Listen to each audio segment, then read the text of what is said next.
దివ్యాంగులను ఉద్దేశించి అనుచిత వ్యాఖ్యలు చేసిన ఐఏఎస్ అధికారి స్మితా సబర్వాల్ వెంటనే బహిరంగ క్షమాపణ చెప్పాలని డిమాండ్ చేస్తూ అఖిల భారత దివ్యాంగుల హక్కుల వేదిక ఆధ్వర్యంలో ట్యాంక్ బండ్ పైన ఉన్న అంబేద్కర్ విగ్రహం కూడలిలో ఆందోళనకు దిగారు.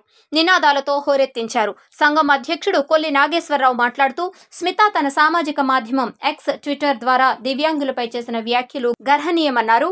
ఆమె వ్యాఖ్యలు దివ్యాంగుల మనోభావాలను దెబ్బతీయడమే కాకుండా వారి సామర్థ్యాన్ని ఆమె ప్రశ్నిస్తున్నట్లుగా వారిపై ఆమెకున్న చులకన భావాన్ని స్పష్టం చేస్తోందన్నారు.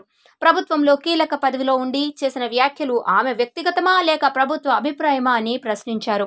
రిజర్వేషన్లు కల్పిస్తున్న రాజ్యాంగాన్ని, సుప్రీంకోర్టు తీర్పులను ఆమె ఎలా వ్యతిరేకిస్తారని అడిగారు. దివ్యాంగులు ఎక్కువసేపు పని చేయలేరని, వారి సమర్థతను నిర్ణయించడానికి ఆమెకున్న శాస్త్రీయ ప్రాతిపదికలు ఏమిటి అని అడిగారు. దివ్యాంగుల పట్ల సానుభూతి లేని స్మితా సబర్వాల్ వ్యాఖ్యలను దివ్యాంగ సమాజం తీవ్రంగా ఖండిస్తోందని, వెంటనే ఆమె బహిరంగ క్షమాపణ చెప్పాలని డిమాండ్ చేశారు. అధ్యక్షుడు జంగిలి శ్రీనివాస్ నా పేరు.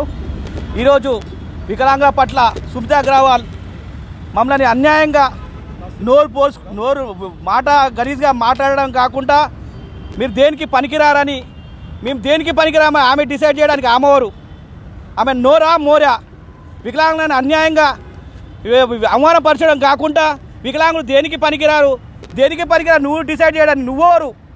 వికలాంగులని అవమానపరచడం కాకుండా ఇంకా ట్రీట్లు పెట్టుకుంటూ ఉంటుంది. ఈ ప్రభుత్వం కళ్ళు మూసుకుందా, కళ్ళు తెరుస్తుందా, కళ్ళు మూసుకుందా తెలుస్తలేదు. వికలాంగుల పట్ల ఇంత అన్యాయంగా మాట్లాడినందుకు ఆమెను వెంటనే శిక్షించాలని ప్రభుత్వాన్ని కోరుతున్నాను.